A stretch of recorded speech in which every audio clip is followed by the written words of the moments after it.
Today I'm speaking with director Joseph Morel. His work lives where empathy meets craft.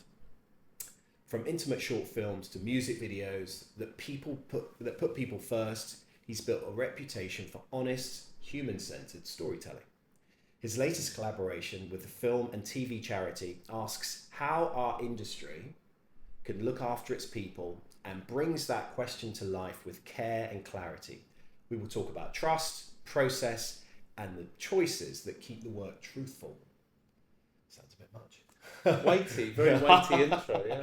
Joseph, welcome. Thank you. So, for anyone new to your work, how did you find your way into directing, and what first drew you to human-centered stories?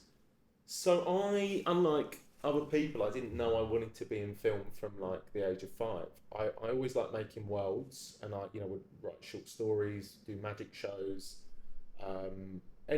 build things, anything to sort of create an experience for people. And it got to the point where I was at the end of sixth form and uni was being brought up and it was being sold to us as the dream and the best thing ever. And so I was thinking, well, I definitely need to go to university, but what course? And so I was looking at creative writing courses, game design, and I thought, well, I couldn't really code. And then I looked at film and I thought, actually, that looks, fun to make as well as sort of still create these experiences. So the process looks enjoyable as well. And it was whilst at uni that I sort of became friends with the nerds on the course. And every night we would go to one of our houses and we'd watch like Harakiri or 8.5, old films, foreign films, obscure films, at a certain point films where we had to email the director to send us a copy because it was so banned in their country or something. Every spectrum of film. And I fell in love with the craft from that. And then started directing and writing stuff at uni and came out and then, and sort of fallen in love with directing and started to make shorts and music videos and grow from there really. So it was quite an organic thing, but it was all based around this idea of giving people an experience initially. Yeah. Amazing. Okay, great. You won Best Director at the Young Arrows, as we just mentioned. What did that recognition mean at this stage of your career? And did it change anything about how you choose projects or how people approach you? That's a big question. It gave me more confidence. I mean, so the first thing, I've been making stuff for probably about 5 years and improving over that time, or at least hoping I was improving. And just before the Young Arrows, I was lucky enough to win Best New Director at the Shiny Awards. And that was the first big award I'd won in a room full of people. And I remember I was there. Yeah, and it was a great night. I know Caroline very well. She's a fantastic amazing. thing. It's really good what she's doing with the Shiny. But yeah, I was so not prepared to go up because you just don't win Best New Director. It doesn't happen. It's like great to be nominated. And they called it, and then you get your pictures taken, and people are coming up to you and talking, and you're like, this is very strange. So that gave me confidence to submit it to the Young Arrows and a bunch of other festivals and awards. And then, and the Young Arrows came along and I got sort of finalists. I got in the short list and I thought, wow, how amazing. What a brilliant second win. And then got there fully not thinking I would win. And they called my name and it was, I was like, this is, I was sort of almost blacked out the whole night. But I was sitting with Academy there. They were very generous enough to sponsor the award and allow me to come. And it just sort of changed everything. And I've been able to speak to a lot of production companies, a lot of EPs, and sort of have access to this world that perhaps I didn't have access to before. It's a great thing. Well done. That's a really big achievement, especially so early on. And I was there for the night, and it was it's a great ad, and it really did stand out. So you well deserved. All right. So what did you learn from your early short films and music videos that you still use on set today? I've learned that quality matters and not compromising matters. So, you're taught really in film school and in the beginning that, you should have a vision, but you should compromise for budget and things like that. And, I did that for so long. And all it means is you get to the end result and you think, God, I wish I'd done that. Or I wish I'd stuck to my guns on that costume. Or I should have really pushed it with the DP for that shot. But I thought he knew better. So you gain confidence. You learn what works and what doesn't, and you realise that no, every compromise you make, every time you get a bit tired later in the day and go, oh, it's good enough, you always regret it in post, and it always makes the thing slightly worse. Even on the most recent shoot, we were like 9 hours in, it was our last shot or something, and we were doing a wide, and there was a little bit of overspill from a lamp on the ceiling, and like the DP was like, no, it's fine, we got 15 minutes. And I was like, no, come on. And it took us about 10 minutes to build it, which was, to fix it. But I'm so glad we did, because I watch it back now, and for me, it's perfect. It doesn't have that little overspill. So it's about that. It's about not compromising as much as possible. And I think also setting expectations high. If you want a really famous song from a band for an ad, or you want an amazing bit of kit or DP, not automatically going, oh, we'll never get that. Let's look at alternatives. But nice early on going, no, let's give it a punt. Like, let's see if we can. Because the worst thing is they'll say no and you'll go to your B option anyway. So yeah, those are the biggest things I've learned, I would say, over the years. Was that the question? Yeah, it was. And it's really good because I'm not going to say what it is, obviously, because I don't want to ruin the surprise. But from what you've just shown me on your latest project, I have to say you've done an amazing job, and it goes exactly to what you're saying about don't assume, never assume they're always going to say no. Yeah. And if they do, doesn't matter. You've got nothing to lose. Yeah, exactly. And if they say yes, you've won. I mean, I have to say on this new project, I literally said the same thing, didn't I? Well, obviously, if only you could get that, and you've managed to get it. So that's amazing. Well done. And that's really, really good advice. I think it's for everything in life. Yeah. Okay, so when you're telling intimate stories, how do you build trust with your contributors before the camera rolls? Well, a lot of my crew and a lot of my cast I use, I've known for years. I make the joke, and it's actually not a joke, that nearly every member of my regular crew, from my DP to my sound man to my makeup artist, I've had sort of dinner with their family at some point. It's a level of having built it over the last 5-6 years, and having had them on these 3 projects really early on, or projects for barely any pay early on. And now, as I'm starting to get more stuff in, I've sort of stayed loyal to them. And it's not just out of friendship, it's out of the quality of the work they deliver. They do such a good job. And they're so loyal to me in any project I take on. For example, I'm doing a new business at the moment called Breakthrough, and it's like masterclass, but for actors specifically. So we're recording lots of like famous casting directors and directors and agents. And I have no funding for this, so I said to my usual team, look, if I bring you on, could we sort of do, you own a percentage of the company or a deferred rate? Once we start generating profit, it will come to you. And they didn't. They said, we don't even need that. Like, of course, we'll just come to you. And that loyalty means that there's far less problems on set. We all know how we work together, because we work together so often. Communication is easier, and they know that I never take a project on unless I am willing to sort of dedicate my life to it for 3 or 4 months. Like, absolutely, it's not a trivial thing, because why take it on? That's really interesting, and there is something wonderful about building an understanding with crew over time, and using the same people and developing relationships. So from what I've seen in the past, has been everyone knows what they're talking about. You don't need to go through things again. You don't need to go through the learning process. I mean, I've mentioned this before, some directors are the opposite of that. They much prefer trying new people, and I think it's important to do that as well. Yeah. But at the same time, I do feel, and look, it's worked so far really, really well. Yeah. As I said, I was just looking at this new project, which I'm really excited for you about, and I just saw I said, who's the DOP on it? And you said it's probably someone no one's ever heard of. Yeah. Because it's someone that's coming up through the ranks. Glenn Philatoff, just the name. Amazing DP. Well, I mean, I was impressed. It looks really, it's a massive, it looks amazing. And I think that my immediate assumption on that point was to, obviously you've won the thing, so you've taken on a well-known DOP now or something, but that's all credit to you, because those are the options you have now. So okay, so what is your process for research and prep when the goal is empathy and truth rather than spectacle? I mean, it's different project to project, and my research depends on what the brand have set. We do a lot of scripting. I write everything I direct. For me, I couldn't separate a script from the directing process. They're one in the same. As a director, you're trying to constantly find that story, so you need to be so connected to the script. And so with this most recent one, we get the brief from the charity, and we begin the writing process, and we're constantly redrafting. I think we did about 18 or 19 drafts of the script to get to the stage we were at. We're looking for some sort of truth, symbolic truth, emotional truth, something that stacks on all different levels of truth, not just like truth as in scientific truth. And then when you've got it and you read it back and it works, you sort of know you've hit that. So it's an instinct thing. I'm far less about like researching facts and figures and things, although you need that side of it, it's important. But in terms of preparation for building stuff that's really sort of human-centered and empathetic, it's just the search, relentless search for the truth in the script, and then on set, and then in the edit. It's all sort of one long writing process, I think. Yeah. Good.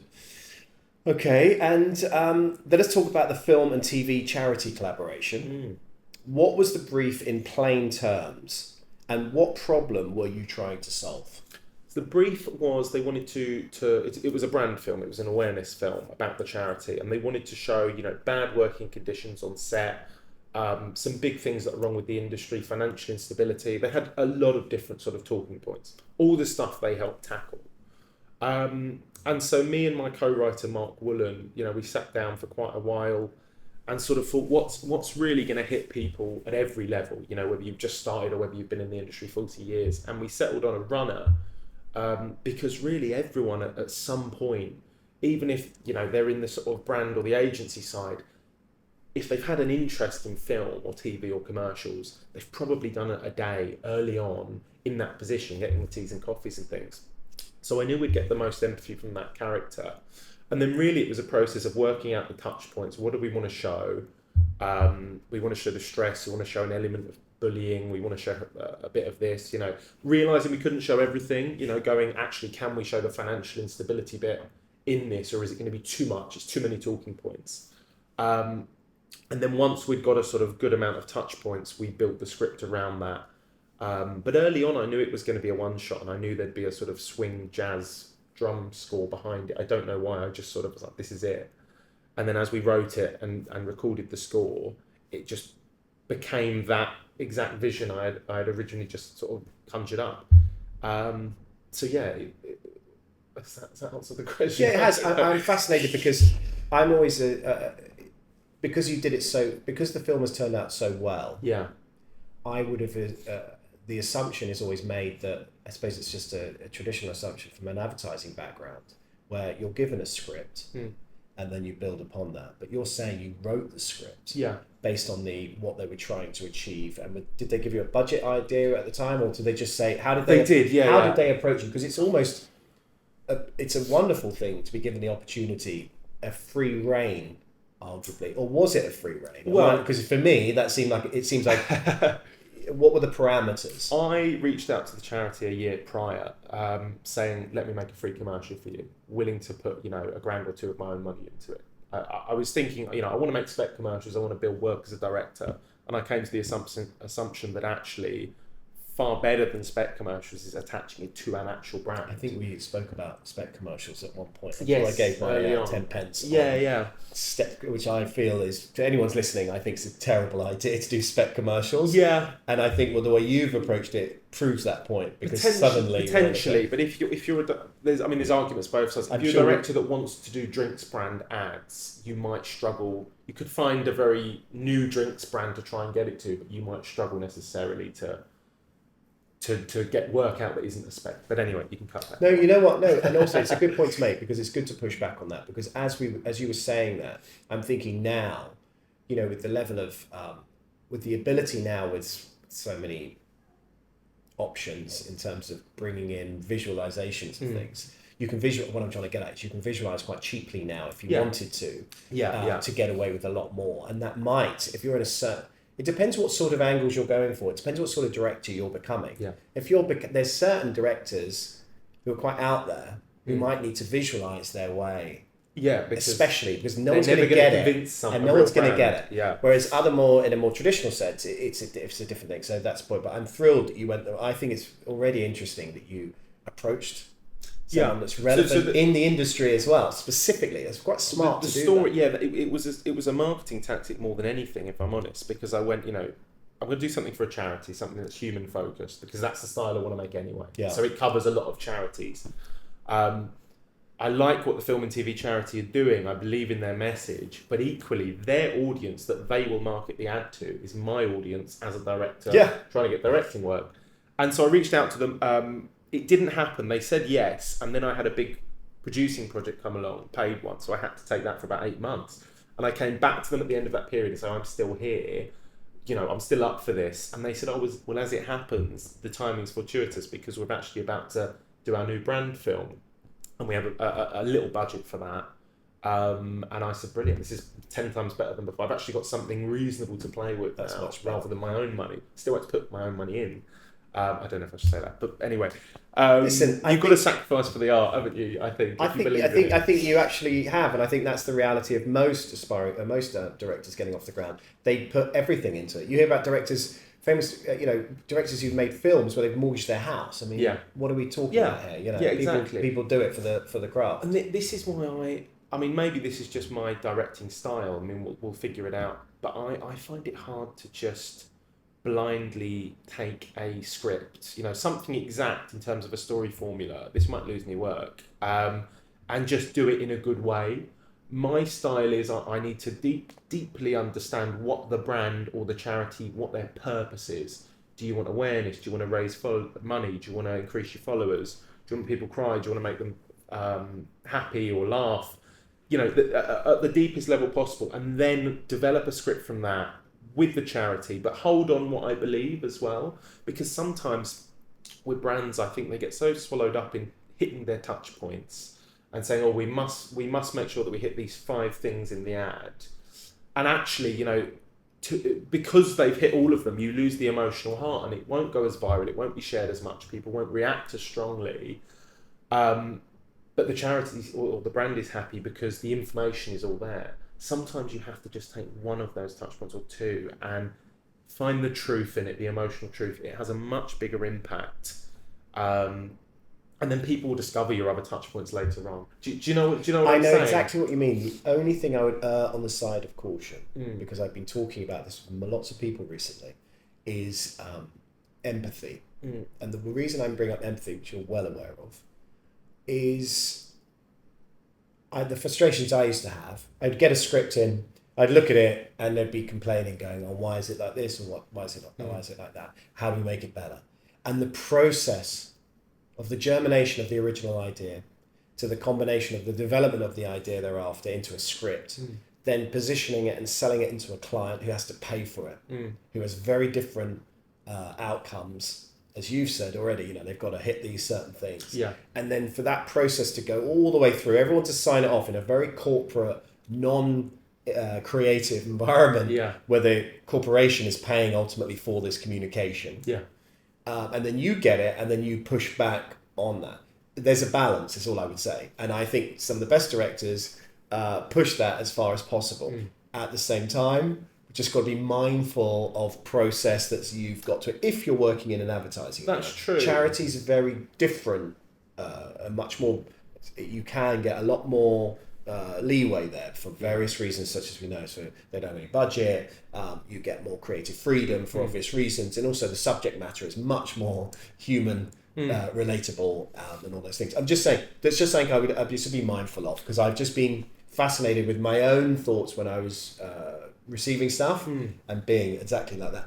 I did an interview with a creative team recently, and they were very much like, if we get back the same thing that we've written, we're not interested. The best directors are giving their view exactly as you're saying. Yeah. But that's something I just to add that's been interesting. Well, that's something I'm willing to defend. I'm not in this to churn out stuff, and I think a brand or a charity or an agency has to decide if they want an easy director that will just go and sort of give them a few script notes, and if they push back enough from the brand side, we'll just go, okay, fine, I'll take the money, I'll do what you want.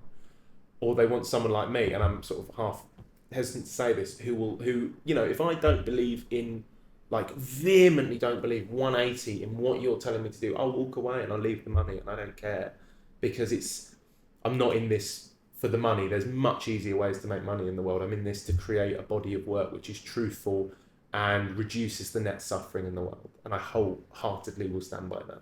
Okay. So Well, that's very That's cool. That's very clear. 50 clients who just walked, but it's fine, you know. It's a long Listen, I game. think you know you've got. I think that's the when you're starting out. I mean, regardless, the whole way through, keep that with you. That's great. Okay, so let's move on to more questions. I think we've already kind of answered this, which is basically how did you shape the creative so it felt honest and lived in, rather than like a campaign.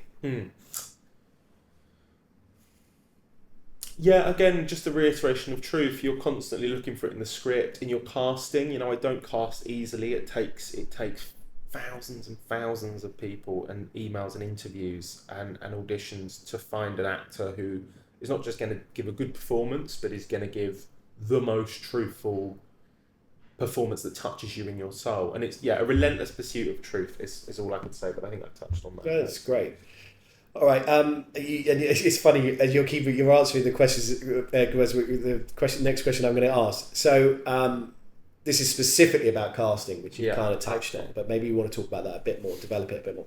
Casting can make or break this kind of work, 100%. How do you decide between actors and real people, and what do you look for in either case? It's interesting because you don't necessarily need real people in what you're doing at the moment. These particular films, like the recent one you won the award for, you can get away with it, I think, in that instance. But at the same time, anyway, I'll leave that to you to answer. I don't know if I necessarily see as clear a distinction between real people and actors. You know, actors aren't real people. The best actors are ones, you know, like Daniel Day-Lewis, who just sort of sink into and become this person. My partner, Georgina Littlewood, is a casting director. And she helped me cast the last film and TV charity film, and she's helping me cast a new one. And what's great about that is we can relentlessly spend weeks and weeks. You know, we're sitting in bed at 1 a.m. She told me off for saying that in the Young Arrows interview. She said, "You said that you're sitting in bed when you cast it. Doesn't look great." But it is true. You know, we can. Whereas you'd normally clock off at 6, we can be sitting in the evening and we're chatting about cast, and she's going, "No, I think you're wrong. I think so and so is better for it." And I'm saying, "I'm just not seeing it." And we wake up, you know, middle of the night, and I'm just like, "No, it's got to be her." Like that level of minute detail really helps. But yeah, just this idea that when I'm looking to cast something, I'm looking at other films and TV very often. Because the way I view it, if I don't have a big budget to cast for a month and look through 20,000 people, other productions have had that. They've done the process. So actually the people they've ended up with, it's almost I'm using their casting process, I'm using their money. The people they've ended up with are the best examples of that archetype. And so what I do is I decide what the archetype is for this new project I'm doing.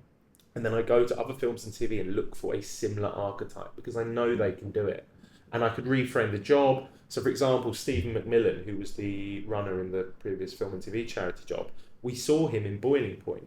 I was just watching all these different films and TV, trying to look for this sort of young guy who was a bit nervous, but was really likeable, and you know, all these different things. This archetype, as I described it, and I noticed he played the young chef in Boiling Point, who had sort of been self-harming, and it was like a little minute or 2 minutes. He's got a talking bit in it, but I thought, yes, that's. You know, switch the industry. He's a runner. He's a little bit older now.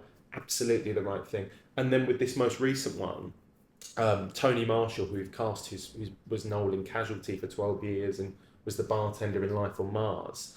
I'd watched his work for years, and I'd seen some scenes in Life on Mars where he's just sort of lingering in the background, and I thought, wow, he's got so much more potential there in terms of this quiet, nuanced acting, and it's just not been captured, I think, in TV in the way it could be in a nice cinematic ad or a feature film. So yeah, I'm looking for authenticity, but I'm also looking for archetypes in other established TV or film, and using their big 100 grand budgets for casting and the process they've already gone through. Saying that, on the flip side, we do street cast a lot, and on the previous one, the Spark, Tia, in the long shot, she's sort of sitting doing some lighting stuff. We spotted at I think in Borough Market. You know, I turn around to Georgie to offer her some food, and she's off talking to someone in the corner, sort of street casting, constantly getting names. So yeah, it's a balance, I would say. I think casting is, as it's so obvious to say, but casting is the key for everything to build around the entire. If you get the casting right, it doesn't matter. Obviously, it matters around the rest of the production. But if you get it right, you can just focus. You know, you can do a close to them and close to them. Everything else is immaterial in a way. You haven't got to direct them. This is the thing. Yeah. Casting for me is 90% of the thing. Yeah. Once you know you've got the person and their natural ability is the character, the way they act normally is how the character acts. All you're doing on set is just experimenting with variations. Try that slightly sadder, give me slightly less on that. What's the most painful thing, which I did in the beginning, is you cast someone, perhaps due to time or budget, that isn't quite right. And then on set, you can't get it out of them. It's like trying to get blood from a stone or something. It's like, you're just like, no, just give me that. You start getting into the micro expression, which is a bad idea, where you say, just give me that nod slightly later or that blink, and then they get confused. It's a mess. So I put everything into the casting now and the prep, and then when you get to set, it should just be as easy as sort of letting them off. With very little direction. So it's a big shout out to casting directors. I know many of them, and they are never shouted about enough, I feel. Yeah, no, it's and I think it, and so as you said, for every director, marry a casting director. Yes, I think so. That's probably the most important. We're not thing married yet, but one day soon. I thought you were. No, well, you have a relationship at least. With a casting director. Okay, good. All right, so what choices did you make in cinematography and sound to keep everything grounded while still feeling cinematic? So I'll start with cinematography because the sound's funnier. The cinematography. So just to say, my DP at the moment is Gleb Filatov, and we've only worked together on about 4 projects. He's a newer addition to my sort of crew collective. But I was talking at an event about 2 years ago, and him and his pregnant wife at the time were in the crowd, and they start talking to me, and they're from Russia. You know, she didn't speak much English. Gleb spoke a little bit more, and he said, "Oh, I'm a DP." And the first thing I do when someone says they're a DP or a colour grader is, "Oh, let's have a look at your work." You sort of don't know who you're speaking to until you've seen a bit of their style. And very often, you know, you see some good work, but you very often see something sort of mid-range, someone who's still learning, and you're polite, and you go, "Oh, that's a nice shot," you know, and you carry on the conversation. But he handed me his phone, and it's the most stunning collection of work. And I discovered that he's actually a huge DP in Russia, has done multiple multi-million-pound feature films on mountains and big, you know, expensive, amazing kit and big crews. But he's just moved over here to the UK with his wife, chasing a feature that may never happen and wasn't fully funded, but he believed in the director and he believed in the script, so he rerouted his whole life to come to a different country, which makes me just love him so much more. And so we've been working together ever since, and we've developed this process where once we've got the script and we know the locations, we'll go and have a camera test day, which is rare, I think, for commercials. You might go and test a lens for a few hours, but to have a whole day is quite rare. What we do in that day is we don't just decide the lens is the camera, but we decide the rules of the game, as it were. You know, can we see past the character's knees? Is this static or is it all handheld? You know, can the character move at the same time of the camera? And you come up with this formula. So then when you get to set, you have a playbook and you have a feeling, and that's so important, because if you don't do that, you get to set and you're changing the style constantly and the whole thing doesn't feel as stylistic. So what we decided on this most recent one was actually that the character should never move. We should never see him walk anywhere, sit up. He's always just static somewhere. And the camera, in this sort of handheld way, as if it's this ghost in the room, can move around him or float past him slowly. And we come up with this lovely feeling. I mean, that leads me on to the second point about sound. We decided on the first day, this was a last minute thing, that we were going to do it all in slow-mo. So my poor sound recordist, Mario, who's been with me for like 6 years, we decided that, and I gave him a hug. I'm so sorry, because he's got nothing to do, you know, it's all MOS. But he was really good because he was a consultant, because it's about a sound recordist. So instead of being a sound person on the 3 days of the shoot, he was giving us tips and saying, no, never hold the boom like that, or he'd have them this way. And so the level of authenticity for this character in this most recent charity is absolutely there. So that's the process for the look. I think it's so interesting what you talked about with the DOP. I mean, I've never heard about that before. What, the sort of camera test day? Yeah. In that way, I never really. It makes so much sense when you hear it through, but I've never really heard. That doesn't seem to be a common thing at all. Maybe not. I don't know how other directors Well, work. maybe it so is. Maybe I just completely missed the thing, which is highly likely as well. But it's not something that comes up a lot. A camera test day. Yeah. You know, lenses every day of the week. Oh my Yeah. God, so much talk about that, and that's why DOPs are DOPs, and you know they know all that stuff. But no, it's interesting, and obviously directors talk about lenses endlessly. But it's fascinating. I've never heard about it, but as you describe it, it makes so much sense. Yeah. And especially, it's interesting now. You know, I'm thinking of for some reason, not for some reason, it's always been there, but the public are much more aware of camera movement now, or technical abilities, especially with some of the shows that have been out recently. You know, Yeah. one long shot here, and 1917 was quite interesting. That one long shot. I don't know. It feels. Yeah, no, it feels it's just. It's so interesting because you could have the same shot, which is a push in on someone standing there, and you can do it on a dolly, which is really smooth, or a steady cam, which is really smooth, and it feels, you could say, more cinematic. It feels like you're watching a presentation, some spectacle, something beautiful. If you change that to something handheld, for example, the same movement forward, but there's a slight shake on it, it's not quite as smooth. It changes meaning for me to feel more real. It's like you're in the room. Because you sort of see things more like that. Yeah. You don't glide towards people. Also, if you speed it up as well, when you were talking about that dolly moving in or something, I think of Steven Spielberg famously did loads of those shots where he's sitting on the beach in Jaws. Like crash zooms. And yes, things. crash zooms and all of that going on. Yeah, the way you shoot it, I would say, is as important as even the casting. It's its own character, it's its own personality. It's your personality as well through the film. Yeah, it's how the audience are perceiving this event and this character. So yeah. I love that. That's really interesting. Okay, so safeguarding and duty of care matter with sensitive subjects. What practical steps did you and the team take on and off set? We had an amazing producer, Freddie Hill, who did the previous charity film with me for this most recent one. It's, you know what, it's for me, it's common sense. I've never gone past a 10+1 day ever in my whole career, not on any ads or anything. Because I think if you know what you're doing and you plan it properly, and you're not just sort of blindly going in, oh, let's try to get it, you have no reason. You know, 11 hours is a long time. And I don't love the fact that a lot of people will get there and go, no, we haven't got the scene yet, and we'll go on for another 6 hours.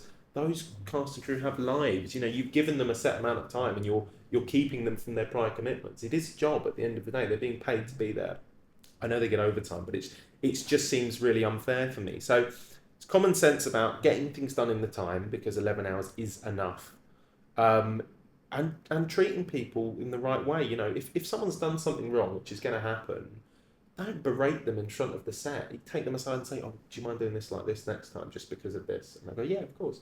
And rather than it sort of scarring them for life and boosting your ego because you get to shout at someone in public, like a big director, you've actually helped them. And that's sort of it. They don't need to be punished. So for me, it's a lot of common sense things. Treat people how you'd like to be treated.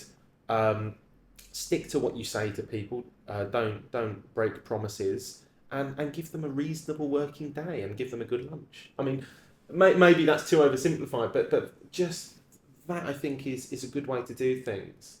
Treat people like you'd want to be treated. No? Yeah, absolutely. I think one of the other things was when you're actually filming sensitive subjects as well, how you deal with that.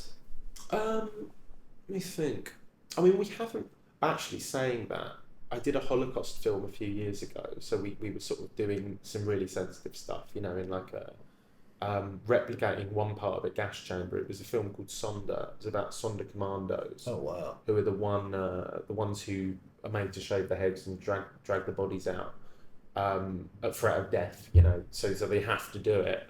And so we were filming one scene where they hold the door, which they used to do for the gas chamber. Sorry, this has gone very dark. That's obviously a really, really sensitive scene. So it was just making a big talk with everyone beforehand. This is what we're doing. This is how we're doing it. Again, no surprises. No all of a sudden saying, right, you scream or something. You know, if it's traumatic, be clear with what that potential trauma is going to be. Let people know. Give them the option to not come, to come to you, ask questions. You know, all of that stuff. Communicate. And then when you get there, keep within those parameters. Don't make the thing even worse without checking that everyone's okay with it. Don't make sudden changes. But yeah, that's probably the worst thing about to film. And these two most recent charity jobs, they weren't as traumatic. I mean, other than people having flashbacks to a bad day running or something, spilling a coffee. Yeah, there was slightly different subject matter. Yeah, very, very, yeah. Fine. What was the hardest moment on the project, and how did you navigate it? The Break the Cycle one, the previous one. Yes. Yeah. Hardest moment was, there were quite a few. We were originally going to have the first day to rehearse, because it's a long shot, 2.5 minutes without cutting, so it needs to be blocked and rehearsed. We were originally going to have a whole day to do that, and then the second day we would film it. We found out about 2 days before the shoot, as happens, that our star, Daniel Ings, who is at the start and is doing the sort of statistics to camera as the camera pulls out and there's all the fire behind him, he could only do 4 hours on one of the days. On the first day, and that was it. So it all of a sudden became that we had to block it, rehearse it, and then shoot it in one day in a 10+1, because you cannot go to overtime on a shoot like this, of course. Yeah, that is the. You know, everyone's waiting. It's like, oh, you're gonna keep us out. Who are you gonna shout at? But I think it's good we didn't anyway. I wouldn't have anyway, whatever the subject. But you know, that was the challenge. Let's just remind everyone, the reason for that specifically is because the job was about... It's about, the sets in overtime. That's one of the many bad practices going on. And the whole film is about good practice within film. Good practice on sets, exactly. So anyway, we got in, we blocked it in a couple of hours. You know, I was cutting stuff left, right and centre, cutting whole characters, going, that doesn't work, You've got to be so flexible. We blocked it, and then literally we'd done a few takes without him at the beginning, and then he comes in for the last 4 hours, and we banged them out, and I think we did 11 takes in total, only about 6 with him in the last 6, and we ended up using take 10, and it worked. So the big challenge was like a huge reduction of time, but you just get on with it and you just do the best you can. And again, it's knowing before you get there exactly what beats you need to hit, what the script is, how to communicate with the crew. You know everything. You're just carrying out a very well-oiled plan and being adaptable when elements of that plan don't work as well as you'd envisaged. All right, so on to the next one. What does success look like now for this film, beyond views and awards? What real-world change do you hope it creates? We had a brief discussion about this. It's interesting. I hope it, we're not saying the job is bad. I hope that people just get more reasonable with what they're asking. Things like something as small as, if someone's done something wrong, don't berate them and shout at them. Yeah, because that is so common in the industry. And I know there's less of it now, partly because of social media and because younger people aren't going to take that anymore. They'll walk. They've got some pride. But just if you're in the higher ups, talk to people to the side, correct them to the side, plan properly, and stick to a 10+1. It's quite long. Very occasionally, I understand you might need to go into an hour, maybe 2 hours overtime on like a once in an absolute blue moon.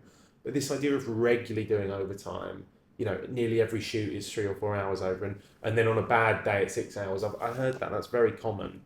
No, there's no need for it. There's no need for it. What does success look like for this film beyond views and awards? What real world change do you hope it creates? Real world change, I think that it's the stuff I mentioned earlier. It's treating people as you'd want to be treated. It's I would like to see that production stick to 10+1 days more. If you need to very occasionally go into an hour's overtime or 2 hours overtime if you're running over in a blue moon, sure, but it should not be a regular thing. Doing 14, 15-hour days nearly every day because basically the production hasn't planned properly, or they are reaching beyond the means of their budget or their resources. It's a bad idea, and it wears people down, especially after years in the industry. This is why the mental health and problems in the industry are so big. Same with things like telling people off. Take them to one side, try and help them rather than have it an ego thing where you're shouting at them to try and make a point and scar them a bit. These are old practices. They don't need to be done anymore. And then on a sort of bigger side, what I'd like to see is a recognition of some of these horrendous companies, and I won't name names, partly because I'll be done for liable, but they're taking well-known IPs that have come out of copyright, and they're making sort of cheap rip-off horrors about them, and they're churning them out at a rate of like 10 or 20 a year, and paying the crew close to nothing, far below minimum wage, for months on end. They're taking advantage of younger filmmakers who are thinking, oh my God, I can get on a feature film. And then the occasional one out of 10 of these cheap horrors makes it big, and you have Mark Commode talking about it or something, or it's mentioned and it makes loads of money. And no, the crew don't get any of that. The people make big, they make millions, and they keep doing this process because for them it's a good business model because they're morally bankrupt. And the crews are given this horrific experience. Friends of mine were on one recently, or a few years ago, that actually became quite big as a film. And, they didn't have their lunch provided. They had to go and sort their own lunch out, well past 11-hour days, paid like a couple of £100 for a month, left alone to pack down with all the producers and everything leaving. And the Airbnb host there saying you've got to be gone in the hour, and they've got all this kit they've got to get rid of, 2 or 3 camera assists just out of uni. It's really, really shocking. So there needs to be some sort of standard or stamp that can be put on the majority of commercials, feature films, shorts, music videos, that just says this has been done by proper conditions. People haven't been taken advantage of. Just to finish, there was one story. I think it was a Spark.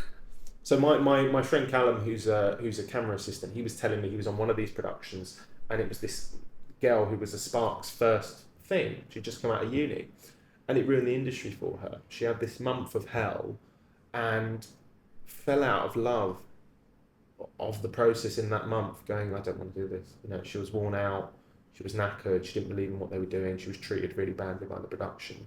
And I think she went into a different industry, but that is devastating, because who could she have been had she perhaps had a slightly more fair first production to go on? So that needs to change. That needs to radically change, and these people need to be called out for that. That's a really good point. On to the next one. You have a strong background in music videos. How has rhythm and musicality shaped your approach to pacing and emotion in narrative work? That's a good question. Actually, it's not. It's an AI question. But... Well, it's Edgar Wright. I just saw an Edgar Wright, a bit about Edgar Wright, where he was doing a music video, and he did one in 2003, which then he's recreated in his film Baby. There's a scene in that where he's actually recreated the same thing. I mean, music videos are nice because sort of half the work's done for you already. You have a bass which you can't change. You have to use that song. You can't be cutting it up and using something else. When you go into a short or a commercial, perhaps you've got to decide all the elements and make them work together. Music video, you've got this thing, you're putting stuff on top of it. So to that extent, when you're making a music video, you're listening for a period to the song, and you're coming up with ideas and going, what can I see over this? What's the story if there is one? What if there's singers in it? What are they doing? Where are they? What fits the song? And I mean, with the stuff I do, which is where I write it from scratch, and I take what the brand wants, really understand it, and come up with the best, most effective way of doing that task. It means for me, there's far more chaos that I have to bring in. There's not really a base as such. I'm looking for some sort of truth, which is a combination of music, of what we've shot, if possible voiceover, all of these things. And so I normally early on decide what the tone of that ad is, what the charity needs it to be, or the brand needs it to be. And I'll listen to that sort of music for a few days. And as I'm listening, I'm sort of dreaming up these ideas, and I'll start to write some notes and turn it into a script. So it's a similar approach as to music videos. I'm trying to find a musical base, because music is great for bringing out emotion and images. Finding that for an ad, even if we don't use it in the final ad, and then the script and the story and the truth evolves from that, as it were. And if you're really lucky, you've got the script there and you've got the footage, and you realise that actually that original song that you listened to that gave you the inspiration for all of that, you can now try and get for the actual ad. And that's what we've done for this one. I was listening to this song, imagining to it, and then when I'd finished the script, I thought, actually, we should actually just do it to that song. And we've got the song, and it works amazingly. So, yeah, does that make sense? Yeah, it does. It does. Which filmmakers or pieces of art have most influenced your eye for everyday humanity? I'm a big... Oh, second. Georgie. Sorry. Let me just call you back. George, could I just call you back in a minute? I'm just in an interview. Could I just call you back? You're right. Are you okay? Yeah, I'll just call you back in a little bit. I'm just in an interview. Alright, love you, bye. Sorry. What was the question again? Is it still? Yeah, it's still recording. I think yes, it is. Okay, so which filmmakers or pieces? Oh, let's do that again. Which filmmakers or pieces of art have most influenced your eye for everyday humanity? I quite like that one. It's quite a challenging one. I'm a big Kubrick fanboy. One of the first things I loved was 2001: A Space Odyssey, just to have the most unoriginal answer ever. Why not? I mean, why not? He's obviously amazing. Yeah, really, really. Yeah, really obviously amazing, and just why not? People should be still aware. We should bang a drum on people like that. We should, yeah. They're very unusual, and they're not. They don't come around often. Not the best for work processes, though. Probably the worst. For obsessional. Yeah, there's a conflict there, isn't there? Well, the things I've heard about him for The Shining, for example, basically just abusing the cast. Yeah, but the work. I mean, 2001 is one of my favourite films ever, and it's not the most emotional film, which is really interesting. I don't know if there's a director or a set of work that I'm sort of trying to emulate. I'm trying to think if there is. If there's a film I've seen where I've gone, oh, I love the emotion in that, and I'm trying to do that in my own work. I just want to personally do sort of human-centered, emotional, nuanced stuff. I find it incredibly beautiful and interesting, and the most effective for almost anything, really. People they make decisions by emotion. They don't make decisions by information. So something that actually gets them in the feels. Well, I don't know why I said that. No, so recently, their whole output is how does this fit? How is this film? How is this communication? Let's call it, or film piece of content going to make someone feel? Yeah, and feel strongly enough that they'll act, they'll change their action. That's the biggest thing. I'll name drop. I just saw again for the second time Manchester by the Sea, which is the most beautiful film about grief and about a dad that's lost his kids, right up my street. And that is the acting in that is so naturalistic, so human, where you just, it's not telling you things, it's not exposition, you're just watching these characters live and you're feeling it and reading into it. That was a really good bit of inspiration for the most recent one, actually, and how we'd shoot that. So, yeah, Manchester by the Sea, really good. I'd recommend people see it. If you're advising a newer director on shooting tough human stories with care, what are the 2 or 3 rules you would pass on? I think you touched on it before, where communicating the idea. I think the director should find their own way, though. I don't think they should try and emulate me or anyone else. Certainly could use someone as inspiration, but I think as a director, you've got to. It's the cliche, I've got to find your own voice, but you really have. I think early on you need to experiment, you need to push completely radical directions. I've got a short film. I watched a Gaspino film. I love Gaspino. And I find him amazing. And I was like, that's me. And I went in a forest with some friends and shot this horror, and then it's like every other frame is flashing buzzwords and it's bright lights. And it was trash. I watched it back, I was like, this is the worst thing that's ever been made. And fell out of love with that. But you've got to branch out, and then once you sort of start making a few of your style of project, your voice, it feels right. You go like, yeah, there's something in this. It feels truthful. It feels like what I'm meant to do. I'm very good at it as well. It has a really good effect. So it's a long process. And then I would say once you've done that and you've found your voice as a director, you must understand that people will judge you by your worst work always. I had this vision early on that I could have all my work on a website, and oh, but as long as this good one's there, they'll find that out. They'll search that out and find it, and they'll judge me on that. No, they won't. They will look at the worst work, and fear is the biggest driver. They'll go, he could be making that one for us. He's got this lovely one down here, but he's also done this one, and we don't know what we're going to get. So once you've got your style and you've got even one or two of that style of the best quality, you must get rid of all the rest of your work, hide it. Well, it's your branding, isn't it? It's Yes, your brand. yes, so you exactly. know exactly what that director's around, you can pick and choose them. It's a great thing to mention to bring up because so few directors understand that. Yeah. Not, you know, I'm going to pick that guy because I know exactly what it is. They haven't got enough time to go through everything and understand everything. So it's very, very clever to have already picked up on that. In the commercial world, I think a brand wants the ad that they want already done. They want to see that you have done that exact ad 10 times and that you're going to do a slight variation for them. Because this is a creative world, there's so much risk. You know, there's so much that people can't control. So they want to minimise the risk and the chaos as much as possible. And if they can see that for their new car ad, all you've ever done your whole career is 20 car ads, they're going to go with you. As opposed to the guy that's maybe done 2 really nice car ads, but it's done a drinks ad, a narrative bit, because it's really competitive. So you must specialise. I think at the higher end of commercials, you cannot be a jack of all trades. It just doesn't work. That's really smart. It's challenging for everyone because in a creative environment, you don't want to be pigeonholed, some would say. But then, as I think you've said it in the right way, you verbalised it well, which is you've got to find your voice and then stick to it. Yeah. Okay, good. Right, we're nearly there. We've just got a few quick ones now to go through. Really good fun. A short film everyone should watch.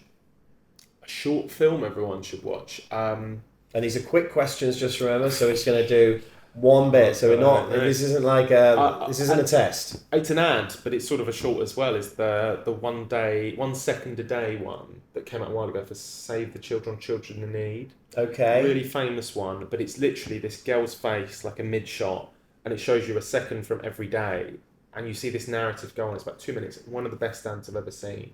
It's gone really viral, and I think they did a follow-up. But people must seek it out 1 second a day. Okay. Amazing. A music video that still teaches you something. God, I don't Even know. if I guess it's just remind what not to do or something like that. Yeah. You just see a lot of mistakes in, especially first-time directors' first music videos. You go like, I know what they've done wrong there, and I did that wrong. Okay, I'll stop there. I've got a longer answer, but that's fine. Okay. A lens you love and why? Don't have an answer. Yeah, no, good. Just to finish off as well, I just want to touch on the idea of free work or underpaid work. A lot of friends who have got full-time jobs in the industry or are very successful come to me and say, no, it's completely immoral. You should never ask someone to do something for free or for below the sort of APA or standard rate. I disagree with that vehemently. I think if you have a passion project, you've written this short, or it's a spec ad or a charity ad, I think you should absolutely ask people, because new filmmakers will never get into the industry that way. If someone leaves uni and they sit there with their arms crossed and go, I'm not accepting anything until it's APA because that's the right thing to do, you will just never work. You have to begin. And it can't be every project. It can't be commercials that are properly funded. It can't be features that are properly funded. If there is the potential of money or someone's making it that does have money, they're just choosing not to allocate it. No, they need to pay. If it's genuinely your mate that's wrote a script and he's always wanted to be a director and he's asking you to come and film it for 2 days, yeah. And then, but say to him, look, can you come and do this for me in a couple of weeks' time? Collaborate and that means there's so much more that comes out of the industry and people can actually grow.